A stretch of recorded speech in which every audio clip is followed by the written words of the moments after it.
Antrean truk ini terlihat memanjang hingga keluar dari SPBU ke Jalan Bawkarayang, Makassar.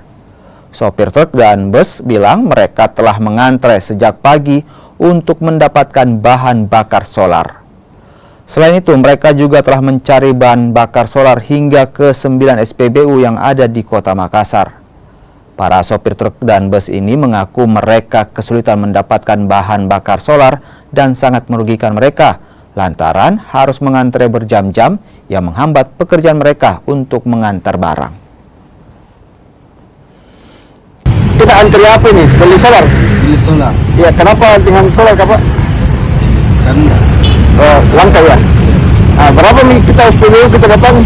harga paling 9. Oh, 9. Di mana-mana kita pernah antri, tidak ada. Esi, Sabang apa, Borombo, Terani, Berapa lama Miki mengantri?